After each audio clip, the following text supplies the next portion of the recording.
Hi dears, All India Counseling in Day Round 1 in Day College Joining Date 16 തീയതി 2 മണി വരെയാണ് reporting time. എല്ലാ വിദ്യാർത്ഥികൾക്കും അറിയാം. അതിനുശേഷം റൗണ്ട് 2 ആരംഭിക്കുകയാണ്. അതായത് all India quota deemed central universities, AIIMS, JIPMER, ESIs, FMCയിലേക്കുള്ള MBBS, BDS കോഴ്സിലേക്കുള്ള 15% സീറ്റിലേക്കാണ് രജിസ്ട്രേഷനും തുടർന്നുള്ള നടപടികളും നടക്കുന്നത്. അപ്പോൾ വിദ്യാർത്ഥികളെ, ഒരുപാട് കുട്ടികൾക്ക് ഡൗട്ട്സ് ധാരാളമുണ്ട്. സെക്കൻഡ് റൗണ്ടിനെ കുറിച്ചുള്ള ഡൗട്ടുകൾ ക്ലിയർ ചെയ്യാനാണ് നമ്മൾ ഈ വീഡിയോയിലൂടെ വന്നിരിക്കുന്നത്. അതുകൊണ്ട് തന്നെ നിങ്ങൾ ഈ ചാനൽ നിങ്ങൾക്ക് ഉപകാരപ്രദമാണെങ്കിൽ ഇതൊന്ന് സബ്സ്ക്രൈബ് ചെയ്യുക. ഒപ്പം തന്നെ ബെൽ ഐക്കണും പ്രസ് ചെയ്യുക. നമ്മളിടുന്ന ലേറ്റസ്റ്റ് നോട്ടിഫിക്കേഷൻ നിങ്ങൾക്ക് ലഭിക്കുന്നതായിരിക്കും.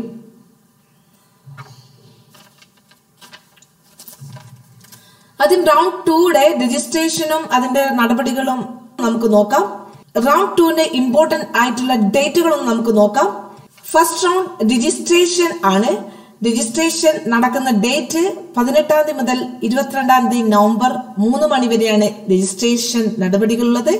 ഇനി ആർക്കൊക്കെ രജിസ്ട്രേഷൻ നടത്താം, എത്രയാണ് പേയ്മെന്റ് സീറ്റുകളുടെ ഒക്കെ നമ്മൾ ഡീറ്റെയിൽ ആയിട്ട് ഈ വീഡിയോയിൽ പറയുന്നുണ്ട്. അതുകൊണ്ട് തന്നെ ഈ വീഡിയോ നിങ്ങൾ മുഴുവനായി കാണുക. അപ്പൊ 5 ദിവസമാണ് രജിസ്ട്രേഷൻ ഉള്ള ടൈം ഉള്ളത്. ഇനി രജിസ്ട്രേഷൻ നമ്മൾ നടത്തുകയാണെങ്കിൽ അതിന് പേയ്മെന്റും ഉണ്ട്. അതായത് 19 തീയതി മുതൽ 22 തീയതി വരെയാണ് നമുക്ക് പേയ്മെന്റ് അടയ്ക്കാനുള്ള ഡേറ്റ് ഉള്ളത്. കൗൺസിലിംഗ് ഫീസ് ആയിട്ട് നമ്മൾ കൊടുക്കേണ്ടത്, അതായത് രജിസ്ട്രേഷൻ ചെയ്യണമെങ്കിൽ നമ്മൾ കൗൺസിലിംഗ് ഫീസ് അടയ്ക്കേണ്ടതായിട്ടുണ്ട്. ജനറൽ വിഭാഗക്കാർക്ക് 10,000 റുപ്പീസും 500 അതിന്റെ രജിസ്ട്രേഷൻ ഫീസ് ആയിട്ട് നൽകണം. അതുപോലെ തന്നെ OBC, SC, ST, OEC കാറ്റഗറിക്കാർക്ക്, OBCക്കാർ തന്നെ നോൺ ക്രിമിലിയറിൽ പെടുന്നവരാണ്, 5000 + 500 ആണ് കൊടുക്കേണ്ടത്. ഓൾ ഇന്ത്യ കോട്ടയിലേക്കുള്ള കൗൺസിലിംഗിനാണ് ഈ ഒരു എമൗണ്ട്. ഇനി ഡീംഡ് യൂണിവേഴ്സിറ്റിയിലേക്കാണ് നിങ്ങൾ രജിസ്ട്രേഷൻ നടപടികൾ നടത്തുന്നുണ്ടെങ്കിൽ 2,50,000 രൂപ രജിസ്ട്രേഷൻ ഫീ ആയി നൽകേണ്ടതാണ്. ചോയ്സ് ഫില്ലിംഗ് നടത്തേണ്ടത്, അതായത് ഓപ്ഷൻ രജിസ്ട്രേഷൻ നടപടികൾ ആരംഭിക്കേണ്ട ഡേറ്റ് 19 തീയതി മുതൽ 22 തീയതി വരെയാണ്. ഇതെല്ലാം നമ്മൾ ചെയ്തു കഴിഞ്ഞിട്ട് നമ്മുടെ ഏതൊക്കെ കോളേജുകളിലാണോ നമ്മൾ ഫ്രഷ് ആയിട്ടാണ് ഇവിടെ ചോയ്സ് ഫില്ലിംഗ് നടത്തേണ്ടത്. ഫസ്റ്റ് റൗണ്ടിൽ നമ്മൾ ചോയ്സ് ഫില്ലിംഗ് നടത്തിയിട്ടുണ്ടെങ്കിലും ഇപ്പൊ ചോയ്സ് ഫില്ലിംഗ് നമ്മൾ ഫ്രഷ് ആയിട്ട് തന്നെ നടത്തേണ്ടതാണ്. ഫസ്റ്റ് റൗണ്ടിൽ നമ്മൾ എത്ര കോളേജുകളാണ്, അപ്പൊ നമ്മൾ 250 കോളേജുകളാണ് കൊടുത്തതെങ്കിൽ നിങ്ങൾക്ക് അതിൽ നിന്നുള്ള ഓപ്ഷൻസുകൾ ഡിലീറ്റ് ചെയ്യാം. പുതിയതായിട്ടുള്ള കോളേജുകൾ അവിടെ വന്നിട്ടുണ്ടെങ്കിൽ അത് നമുക്ക് ഉൾപ്പെടുത്താതാണ്. ഇപ്പൊ IP വാർഡിലേക്കുള്ള കോളേജുകളൊക്കെ തന്നെ സെക്കൻഡ് റൗണ്ടിലാണ് ഫില്ല് ചെയ്യേണ്ടത്. അപ്പൊ ഇങ്ങനെയുള്ള എല്ലാ കാര്യങ്ങളും നമുക്ക് സെക്കൻഡ് റൗണ്ടിൽ നമ്മൾ പുതിയതായിട്ട് തന്നെയാണ് ഓപ്ഷൻസുകൾ കൊടുക്കേണ്ടത്. ഫസ്റ്റ് റൗണ്ടിൽ കൊടുത്തിട്ടുണ്ട്, അത് നമ്മുടെ കേരളയിലെ പോലെ ഫസ്റ്റ് റൗണ്ടിൽ കൊടുത്ത് സെക്കൻഡ് റൗണ്ടിലേക്ക് അത് പരിഗണിക്കില്ല. നമ്മൾ ഫ്രഷ് ആയിട്ട് തന്നെയാണ് ഓപ്ഷൻ രജിസ്ട്രേഷൻ നടത്തേണ്ടതെന്ന് പ്രത്യേകം നോട്ട് ചെയ്യാം. പുതിയ കോളേജുകളിലുള്ള സീറ്റുകളും അതുപോലെ തന്നെ ESI, IP വാർഡിലേക്കുള്ള സീറ്റുകളൊക്കെ തന്നെ സെക്കൻഡ് റൗണ്ടിൽ ഉൾപ്പെടുത്താവുന്നതാണ്. അത് കഴിഞ്ഞിട്ട് നമുക്ക് ചോയ്സ് ലോക്കിംഗ് ആണ്. ചോയ്സ് ലോക്കിംഗ് ആരംഭിക്കുന്നത് 22 തീയതി 3 മണി മുതൽ 11:59 വരെയാണ് ഇതിനുള്ള സമയം. ഇതെല്ലാം കൂടി നമുക്ക് 4 ദിവസമാണ് സമയം കിട്ടുന്നത്. 4 ഡേയ്സ് നമുക്ക് കിട്ടുന്നതായിരിക്കും. പ്രോസസിംഗ് ഓഫ് സീറ്റ് അലോട്ട്മെന്റ്, ഇത് MCC ചെയ്യുന്ന ഒരു കാര്യമാണ്. 23 മുതൽ 24 വരെ അവരുടെ ഒഫീഷ്യൽ കാര്യങ്ങൾ 2 ദിവസം അവരുടെ പ്രോസസിംഗിനുള്ള സമയം എടുക്കുന്നതായിരിക്കും. അപ്പൊ നമുക്ക് വരുന്നത് റിസൾട്ട് നമുക്ക് പബ്ലിഷ് ആവുന്നത്, സെക്കൻഡ് അലോട്ട്മെന്റ് പബ്ലിഷ് ആവുന്നത് 25 നവംബർ 2020 അപ്പൊ അതുകൊണ്ട് തന്നെ വിദ്യാർത്ഥികൾ ശ്രദ്ധിക്കുക. നമുക്ക് എവിടെയാണോ അലോട്ടഡ് ചെയ്തത് ഡേറ്റ് നമുക്ക് നന്നായി മനസ്സിലാക്കാൻ പറ്റും. റിപ്പോർട്ടിംഗ് നമുക്ക് നടക്കുന്നത് 26 തീയതി മുതൽ 5 തീയതി ഡിസംബർ 5 തീയതി വരെ നമുക്ക് റിപ്പോർട്ട് ചെയ്യാം. 10 ദിവസം സമയമുണ്ട്. ഈ ദിവസത്തിന്റെ ഇടയ്ക്ക് നമുക്ക് റിപ്പോർട്ട് ചെയ്യാവുന്നതാണ്. ഇനി വിദ്യാർത്ഥികൾക്ക് ഉണ്ടാകുന്ന ഡൗട്ട്സുകൾ, ഒരുപാട് സംശയങ്ങളുണ്ട്, അതാണ് നമ്മൾ ക്ലിയർ ചെയ്യുന്നത്. റൗണ്ട് 2 ആർക്കൊക്കെ പങ്കെടുക്കാം, അതായത് റൗണ്ട് 1 രജിസ്റ്റർ ചെയ്ത എല്ലാ വിദ്യാർത്ഥികൾക്കും റൗണ്ട് 2 പങ്കെടുക്കാവുന്നതാണ്. അവിടെ നിങ്ങൾക്ക് സീറ്റ് ഒന്നും അലോട്ടഡ് ആയിട്ടില്ലെങ്കിൽ നിങ്ങൾക്ക് ഫ്രഷ് ആയിട്ട് തന്നെ ചോയ്സ് ഫില്ലിംഗ് നടത്താവുന്നതാണ്. ഇനി അവിടെ നിങ്ങൾക്ക് പേയ്മെന്റ് അടയ്ക്കണോ, രജിസ്ട്രേഷൻ ഫീസ് അടയ്ക്കണോ എന്നുള്ളതാണ് അടുത്ത ചോദ്യം. രജിസ്ട്രേഷൻ ഫീസ് പേ ചെയ്യണമെന്നാണ്. Need not pay any deposit. കാരണം നിങ്ങൾ റൗണ്ട് 1 ഓൾറെഡി നിങ്ങൾ 10,000 റുപ്പീസോ അല്ലെങ്കിൽ 5,000 റുപ്പീസോ അടച്ചിട്ടുണ്ടാവും. അവര് ജസ്റ്റ് ചോയ്സ് ഫില്ലിംഗ് ക്ലിക്ക് ചെയ്യുമ്പോൾ തന്നെ നിങ്ങളുടെ ഓപ്ഷൻസുകളൊക്കെ തന്നെ കാണാൻ സാധിക്കുന്നതാണ്. അതുകൊണ്ട് നിങ്ങൾക്ക് റൗണ്ട് 2 പങ്കെടുക്കുമ്പോൾ രജിസ്ട്രേഷൻ ഫീസ് ഒന്നും അടക്കേണ്ടതല്ല. ഫ്രഷ് ആയിട്ട് നിങ്ങൾ ചോയ്സ് ഫില്ലിംഗ് മാത്രം നടത്തിയാൽ മതി. ഇനി രണ്ടാമത്തെ കാറ്റഗറിക്കാര് റൗണ്ട് 1 സീറ്റ് അലോട്ടഡ് ആയിട്ടുണ്ട്, അവർക്ക് ആ കോളേജ് ഇഷ്ടപ്പെട്ടിട്ടില്ല, അവർ ആ കോളേജിൽ അവർ ഫിസിക്കലി അപ്പിയർ ചെയ്തിട്ടുണ്ട്, പക്ഷെ അവർ അപ്ഗ്രഡേഷൻ കൊടുത്തു. എന്താണ് അപ്ഗ്രഡേഷൻ? അതായത് ഉയർന്ന അവർക്ക് ഇഷ്ടമുള്ള അടുത്ത ഒരു കോളേജുകളാണ് അവർക്ക് ലഭിക്കേണ്ടത്, അവർക്ക് അതിന്റെ മുകളിലുള്ള കോളേജുകളിലോടായിരുന്നു താല്പര്യം. അങ്ങനെയുള്ള കുട്ടികൾക്കും ഇതിൽ പങ്കെടുക്കാവുന്നതാണ്, റൗണ്ട് 2 പങ്കെടുക്കാവുന്നതാണ്. അവിടെയും അവർക്ക് ഒരു ഡെപ്പോസിറ്റോ ഒന്നും തന്നെ അടയ്ക്കേണ്ട ആവശ്യമില്ല. ഇനി നിങ്ങൾ അപ്ഗ്രഡേഷൻ നൽകിയിട്ടില്ലെങ്കിൽ നിങ്ങൾക്ക് റൗണ്ട് 1 കോളേജിൽ തന്നെ സെക്കൻഡ് റൗണ്ടിൽ നിങ്ങൾക്ക് അതേ കോളേജ് തന്നെ നിലനിൽക്കുന്നതായിരിക്കും. അപ്ഗ്രഡേഷൻ നൽകിയത് കൊണ്ട് നിങ്ങൾക്ക് റൗണ്ട് 2 വേറെ കോളേജുകളിലേക്കായിരിക്കാം, നിങ്ങൾക്ക് നിങ്ങളുടെ റാങ്ക് അനുസരിച്ച് ഹയർ ഓപ്ഷൻസ് നിങ്ങൾക്ക് കിട്ടുവാണെങ്കിൽ നിങ്ങൾക്ക് മുകളിലുള്ള കോളേജുകൾ കിട്ടും. പക്ഷെ ആദ്യം കിട്ടിയ റൗണ്ട് 1 സീറ്റ് നിങ്ങൾക്ക് നഷ്ടപ്പെടുന്നതായിരിക്കും. ഇനി റൗണ്ട് 1 നോൺ രജിസ്റ്റേർഡ് സ്റ്റുഡൻസ് ആണ്. ഈ തീരെ ഒട്ടും റൗണ്ട് 1 പങ്കെടുക്കാത്ത ഒരുപാട് വിദ്യാർത്ഥികൾ ഉണ്ടാകും.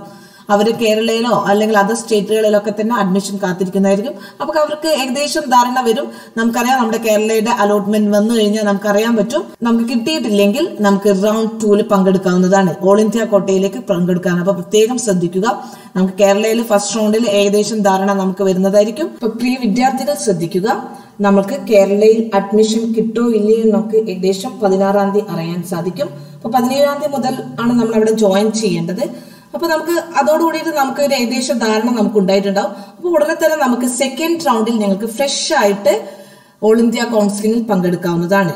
അപ്പൊ പ്രിയ വിദ്യാർത്ഥികൾ, നിങ്ങൾക്കൊരു ഗവൺമെന്റ് സീറ്റോ കിട്ടുക എന്നുള്ളത് കൊണ്ട് തന്നെ ഓൾ ഇന്ത്യ കോട്ടയിൽ നിങ്ങൾ പങ്കെടുക്കുന്നത് നിങ്ങൾക്ക് ഒന്നും കൂടി നിങ്ങളുടെ സീറ്റുകൾ ഉറപ്പിക്കാനും കൂടിയുള്ള ഒരു അവസരം കൂടിയാണ്. കുറച്ചും കൂടി കുറഞ്ഞ ഫീസിൽ തന്നെ നിങ്ങൾക്ക് പഠിക്കാൻ സാധിക്കും.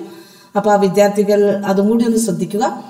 അപ്പൊ ഇത് നിങ്ങൾ ചെയ്യുമ്പോൾ ഫ്രഷ് രജിസ്ട്രേഷൻ ആണ് നിങ്ങൾ ചെയ്യേണ്ടത്. രജിസ്ട്രേഷൻ ഫീ പേയ്മെന്റ് അടയ്ക്കണം. 10,000 ഫോർ ജനറൽ വിഭാഗം, OBC ക്രീമിലിയർ വിഭാഗക്കാരും 10,000 അടയ്ക്കണം. നോൺ ക്രീമിലിയർ വിഭാഗക്കാർ OBC, SC/ST, OEC വിഭാഗക്കാർ 5,000 രൂപ പ്ലസ് രജിസ്ട്രേഷൻ ഫീസ് 500 രൂപയും കൂടി ഉണ്ടാവും. ഇതുപോലെ തന്നെ ഡീംഡ് യൂണിവേഴ്സിറ്റിയിലാണ് നിങ്ങൾ ഓപ്ഷൻസുകൾ നിങ്ങൾ കാണേണ്ടതെങ്കിൽ 2 ലക്ഷം രൂപയാണ് അവിടുത്തെ ഫീസ് ഉണ്ടാവുക, പ്ലസ് 5,000 രൂപ ഫീസും ഉണ്ടാകും. അപ്പൊ ഈ ഒരു കാര്യം നിങ്ങൾ നോക്കുക, ഫ്രഷ് ആയിട്ടായിരിക്കും നിങ്ങൾ ഇവിടെ ഓപ്ഷൻസുകൾ കൊടുക്കേണ്ടത്. ഇനി സെക്കൻഡ് റൗണ്ടിൽ നിങ്ങൾ അലോട്ട്മെന്റ് കിട്ടിയാൽ അവിടെ ജോയിൻ ചെയ്യണോ അല്ലെങ്കിൽ ഫ്രീ എക്സിറ്റ് ഉണ്ടോ എന്നുള്ള കാര്യങ്ങൾ ഒരുപാട് വിദ്യാർത്ഥികൾക്ക് സംശയമുള്ളതാണ്. അപ്പൊ അതിനെക്കുറിച്ച് നമ്മൾ പറയാം. അതായത് സെക്കൻഡ് റൗണ്ടിൽ നിങ്ങൾക്ക് ഒരു കോളേജ് കിട്ടി, അതായത് നിങ്ങൾ ഫസ്റ്റ് റൗണ്ടിൽ അപ്ഗ്രഡേഷൻ കൊടുത്തിട്ട് നിങ്ങൾക്ക് സെക്കൻഡ് റൗണ്ടിൽ കിട്ടാം, ആ കോളേജ് നിങ്ങൾക്ക് ഇഷ്ടപ്പെട്ടിട്ടില്ല, നിങ്ങൾക്ക് അവിടെ നിന്നും എക്സിറ്റ് ചെയ്യണം. അപ്പൊ ഒരു മാർഗം ഉള്ളത്, നിങ്ങൾക്ക് അവിടെ നിന്നും ആ അലോട്ട്മെന്റ് വന്ന അടുത്ത ദിവസം തന്നെ ഫ്രീ എക്സിറ്റ് ചെയ്ത് കഴിഞ്ഞാൽ നിങ്ങളുടെ ഡെപ്പോസിറ്റ് പൈസ, അതായത് 10,000 രൂപ നിങ്ങൾക്ക് നഷ്ടപ്പെടും. നിങ്ങൾക്ക് അതർ സ്റ്റേറ്റിൽ കേരളയിലൊക്കെ വന്നിട്ട് വീണ്ടും ഇവിടുത്തെ റൗണ്ടിൽ പങ്കെടുക്കാം. നിങ്ങൾ അവിടെ ഫ്രീ എക്സിറ്റ് ചെയ്യണം. ആദ്യത്തെ ഒരു ദിവസമാണ്, ആദ്യത്തെ 2 ദിവസത്തിന്റെ ഉള്ളിൽ തന്നെ ഫ്രീ എക്സിറ്റ് ചെയ്യണം. അതിനൊരു ടൈം പീരീഡ് ഉണ്ട്. പക്ഷെ ആ ടൈം കഴിഞ്ഞു കഴിഞ്ഞാൽ നിങ്ങൾക്ക് പിന്നെ അവിടെ ആ സീറ്റിൽ ജോയിൻ ചെയ്തതായിട്ട് അവർ കണക്കാക്കും. പിന്നെ നിങ്ങൾക്ക് ഒരിക്കലും വേറൊരു റൗണ്ടിൽ പങ്കെടുക്കാൻ പറ്റില്ല. സ്റ്റേറ്റിന്റെ റൗണ്ടിലോ മോപ്പപ്പ് റൗണ്ടിലോ ഒന്നും തന്നെ നിങ്ങൾക്ക് പങ്കെടുക്കാൻ സാധിക്കില്ല. അവിടെ ആ സീറ്റ് നഷ്ടപ്പെടുകയും ചെയ്തു. ആ ഒരു സീറ്റ് നിങ്ങൾ അവിടെ പങ്കെടുത്തിട്ടില്ലെങ്കിൽ ആ ഒരു ഓൾ ഇന്ത്യ കോട്ടയിലെ സീറ്റ് സ്റ്റേറ്റ് കോട്ടയിലേക്ക് കൺവേർട്ട് ചെയ്യുകയും ചെയ്യും. അതും കൂടി നമ്മൾ ഒരു സീറ്റും കൂടി നമ്മൾ ലാപ്സ് ആക്കി കളയാൻ പാടില്ല.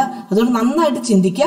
സെക്കൻഡ് റൗണ്ടിൽ നിങ്ങൾക്ക് കിട്ടിയാൽ നിങ്ങൾ അവിടെ ജോയിൻ ചെയ്തു എന്നുള്ള കോളേജിൽ മാത്രം നിങ്ങൾ ഓപ്ഷൻസുകൾ കൊടുക്കുക. ഒന്നുകിൽ നിങ്ങൾക്ക് ഫ്രീ എക്സിറ്റ് ചെയ്യാം. ഫ്രീ എക്സിറ്റ് ചെയ്യുന്നത് ആ ഒരു ഡേറ്റിനുള്ളിൽ തന്നെ ആയിരിക്കണം. എമൗണ്ട് നിങ്ങൾക്ക് നഷ്ടപ്പെടും. നിങ്ങൾ അടച്ചിരിക്കുന്ന രജിസ്ട്രേഷൻ ഫീ നഷ്ടപ്പെടുത്തിയിട്ട് നിങ്ങൾക്ക് സ്റ്റേറ്റിലോ വേറെ ഏതെങ്കിലും കോളേജുകളിലോ ജോയിൻ ചെയ്യാവുന്നതാണ്. നിങ്ങൾ ഇനി ജോയിൻ ചെയ്തിട്ട് അവിടുന്ന് റിസൈൻ ചെയ്യുകയാണെങ്കിൽ, നിങ്ങൾ സെക്കൻഡ് റൗണ്ടിൽ കിട്ടിയ കോളേജിൽ നിന്ന് ജോയിൻ ചെയ്ത് നിങ്ങൾ റിസൈൻ ചെയ്ത് കഴിഞ്ഞാൽ വളരെയധികം വലിയൊരു എമൗണ്ട് നിങ്ങൾ പെനാൽറ്റി ആയിട്ട് അടയ്ക്കേണ്ടി വരും. അതായത് ഓൾ ഇന്ത്യ കോട്ടയിലുള്ള ഒരു 1 ലക്ഷം രൂപ, അതായത് ഫീസ് ഇനത്തിൽ കണക്കാക്കുന്നതാണ്. ഓൾ ഇന്ത്യ കോട്ടയിലെ ഫീസ് എന്ന് പറഞ്ഞാൽ ഗവൺമെന്റ് കോട്ടയിൽ 13,000 ആണ് ഒരു പെർ ഇയർ. അങ്ങനെ 4.5 വർഷത്തേക്കുള്ളത് ഏകദേശം 1 ലക്ഷം വരും. ഡീംഡ് യൂണിവേഴ്സിറ്റിയിലാണ് നമ്മൾ കിട്ടുന്നതെങ്കിൽ ഏകദേശം 25 മുതൽ 27 ലാക്ക് പെർ ഇയർ വരും. അതിന്റെ ഒരു 4 ഇൻറ്റു ചെയ്ത് കഴിഞ്ഞാൽ ഏകദേശം 1.25 കോടി രൂപ നിങ്ങൾ പെനാൽറ്റി ആയിട്ട് അടയ്ക്കേണ്ടി വരും. അത് നിങ്ങൾ ജോയിൻ ചെയ്താൽ മാത്രമേ ഉള്ളൂ. ജോയിൻ ചെയ്തിട്ട് നിങ്ങൾ റിസൈൻ ചെയ്യുകയാണെങ്കിൽ മാത്രമേ ഉള്ളൂ. അല്ലെങ്കിൽ നിങ്ങൾക്ക് ജോയിൻ ചെയ്യുന്നതിന്റെ മുന്നേ തന്നെ നിങ്ങൾക്ക് ഫ്രീ എക്സിറ്റ് ചെയ്താൽ നിങ്ങൾക്ക് ചെറിയ ഒരു എമൗണ്ട് മാത്രമേ നഷ്ടമാവുള്ളൂ. ഇതൊരു സുപ്രീം കോടതിയുടെ ഒരു വിധി തന്നെയാണ്. നിങ്ങൾ അവിടെ ജോയിൻ ചെയ്തിട്ട് നിങ്ങൾ അവിടെ നിന്നും റിസൈൻ ചെയ്ത് കഴിഞ്ഞാൽ സുപ്രീം കോടതിയുടെ വിധി പ്രകാരം നിങ്ങൾ ഇത്രയും പെനാൽറ്റി അടയ്ക്കേണ്ടി വരും. അവിടെ നമുക്ക് യാതൊരു എക്സ്ക്യൂസും പറഞ്ഞിട്ട് ഒരിക്കലും ഒഴിവാൻ സാധിക്കില്ല.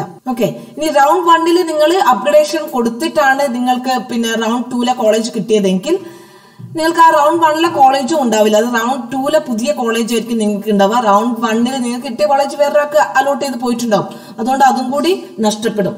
അപ്പൊ എല്ലാം ആലോചിച്ചിട്ട് വേണം നിങ്ങൾ റൗണ്ട് 2 ഓപ്ഷൻ രജിസ്ട്രേഷൻ നടത്താൻ വേണ്ടിയിട്ട്. ഇനി നമ്മൾ ഡീംഡ് യൂണിവേഴ്സിറ്റിയുടെ കാര്യം പറയുകയാണെങ്കിൽ നിങ്ങൾക്ക് അവിടെയും ഇതേപോലെ തന്നെയാണ്. 2 ലക്ഷം രൂപ കൊടുത്തിട്ടാണ് നിങ്ങൾ ഓപ്ഷൻ രജിസ്ട്രേഷൻ അവിടെ കാണുന്നത്. ഇനി നിങ്ങൾക്ക് അത് വേണ്ട എങ്കിൽ നിങ്ങൾക്ക് ചിലപ്പോൾ നിങ്ങൾ ഫസ്റ്റ് രജിസ്ട്രേഷൻ സമയത്ത് അറിയാതെ നിങ്ങൾ ഡീംഡ് യൂണിവേഴ്സിറ്റിയിലേക്ക് അവിടെ അടിച്ചു പോയിട്ടുണ്ടെങ്കിൽ ലാസ്റ്റ് ആണ് ഫീസ് കാണുമ്പോൾ 2 ലക്ഷം കാണുന്നത്. അപ്പൊ നിങ്ങൾക്ക് അവിടെ നിന്ന് നിങ്ങൾക്ക് പാർട്ടിസിപ്പേറ്റ് ചെയ്യാതെ ഇരിക്കുക. അവിടെ നിങ്ങൾക്ക് അത് റിമൂവ് ചെയ്യാനുള്ള ഒരു ബട്ടൺ ഉണ്ടാകും.